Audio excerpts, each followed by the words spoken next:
Friends, the end of 2021 is almost here. For many of you, looking back on the year, many of you are probably not very happy with your progress. So I'm going to give you 3 surefire ways to help improve your playing to not suck in 2022.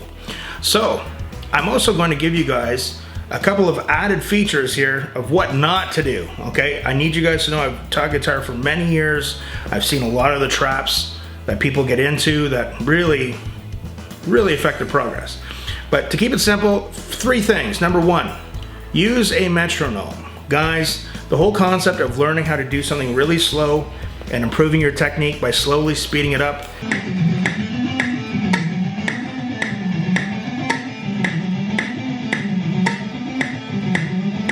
It's like going to a gym. You don't walk into a gym and deadlift 600 pounds if you're new to training. And when we improve our technique, this is how we build technique, guys. This is a big reason why a lot of people don't really improve very much or do well on the guitar. They don't have any technique. Use a metronome. In my years of teaching, when I would tell students, use a metronome, you will improve 100,000 times faster than by not using one. Yes, it's boring a little bit in the beginning when you're trying to get onto playing on time for a week or 2, and then once you get onto it, it pays you back so many times with your guitar playing. It is worth the initial boredom when you start using it. The students that I have shown this and who have accepted it and started working with it, their playing takes off like crazy. The people that don't, when we face challenges as human beings, it's a natural tendency to rationalize excuses. This is a big reason why a lot of people do not improve. Get a metronome. You can get apps on your phone now. Start using them. I will have videos going into this in more detail in the future. Use a metronome. There's no way around it. Live it, learn it, love it. Or it could be in a different order. Number 2, having a basic theoretical understanding of the guitar. The very first thing you can do to help with learning music theory, the very first rung on the ladder, is understanding the layout of the notes or the chromatic scale on the guitar neck. You want to be able to know that the 5th fret on the E string is an A. You want to be able to know that the 9th fret on the G string is an E. The 7th fret on the B string is an F sharp. You want to know this because as you get into more concepts musically, the major scale, where chords come from, other scales, they're not going to make sense. It's going to just sound like a totally foreign language to you if you don't even know the basic layout of the notes on the guitar. So that would be the first step in learning music theory. So step 1, use a metronome. There's no way around it, guys. Just accept it and start using one. Number 2, for learning music theory, I'm sure you've seen videos of Rick Beato when he talks. You're like, this is really cool. The guy's amazing, but I don't really know what he's talking about. Well, for those of you that have some education in music, it's not really that hard to understand them. But for those of you that don't, it will always sound like a foreign language and you'll always feel lost. The first step is learning the basic layout of the notes on the guitar. Now again, guys, I know now with the YouTube algorithms and everything, with click-through rate and impressions on it, you don't want to use cards. But if you follow this link here, I lay out some very basic theory lessons for people that are brand new. Really simple, so you don't have any excuse to be lost. When you're watching Rick's videos in 2022, you can look at my videos here for the theoretical lessons to help get you a little bit up to speed. I will be uploading more. Number 3 is application, meaning if you learn a guitar lick, try and get it into your playing. If you learn a scale, start using it in your playing. If you learn an A minor pentatonic scale, start playing it. Start playing over an A minor backing track. And there's backing tracks here on my YouTube channel, guys. Start playing over it. Learn how to use it. If you learn a lick, try and get it into your playing.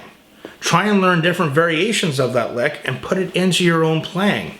Make them your own licks. Application is everything. Okay, now a couple things to really avoid.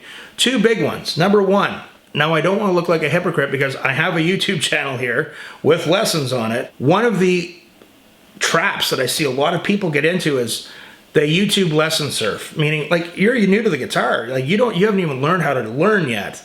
So like a lot of people, they'll start watching 10, 15 cents a video and go, nah, no, let's do something else. Let's do something else. Does it work when you go into school? Do you just sort of walk into one class and then leave when you want? Well, if you don't even know how to learn or what you should be learning for where you're at right now, I'm not saying don't watch YouTube videos, But be very careful if you catch yourself in that vicious cycle of when you're supposed to be practicing and you're sitting there jumping from YouTube lesson to YouTube lesson to YouTube lesson. I have seen it eat up years of people's guitar playing. I remember one guy in particular, he said to me one day, he didn't want to pay for lessons, so he said, I'll learn off of YouTube. I said, okay, absolutely. This is years ago.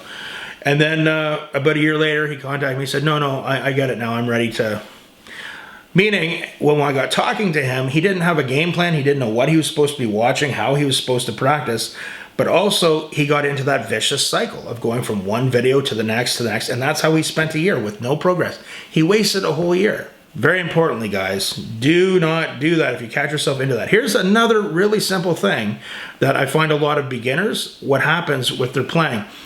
We all get busy. If you can start setting up a routine of a certain time to start practicing during the day for someone who's busy, say, hey, 5:30 to 6 or 5:30 to 5:45 is my practice time, and get into the routine of that's when you pick up the guitar. You're going to make much more progress than if you don't know when you're going to practice each day. A lot of times people will either leave it right before they go to bed, and by that time, forget it, you're too tired, and you'll say, well, I'll practice twice as much the next day. Vicious dead end. Be careful when you do that. Pick a good time that works for you and try to stick to it every day, even when you're busy. Practicing every day is one of the big keys. I understand for a lot of us, sometimes that doesn't happen, but if you pick a time, you will be better off. You will make more progress because you're going to get into a routine of practicing the guitar at that time every day. Number 3, human nature. So often when you are watching TV at night and you'll be like, I really should be practicing the guitar. Guys, I get it. The first few months on the guitar, it's tough. It's challenging. It's frustrating. I've been there. But if you get a guitar stand and put the guitar right around where you're going to be sitting when you're watching TV, you're also going to be more likely to pick the guitar up and practice at night than go, oh, first commercial, the guitar's in the closet, I gotta go get it, or the guitar's in the case under the bed, I gotta go get it. Next commercial. Guys, these are very valid things I am telling you that I have observed year after year as a guitar teacher. Have any of you experienced what I've just been talking about? Comment below, let me know your stories, let me know your experiences, and also let me know your progress throughout the year. I'm excited to see how everyone's going to do. Let's make 2022 an awesome year on the guitar, guys. Remember, I don't like bugging people to subscribe, but if you can subscribe to the channel, really appreciate the support. Remember, practice hard, practice smart. We'll see you soon.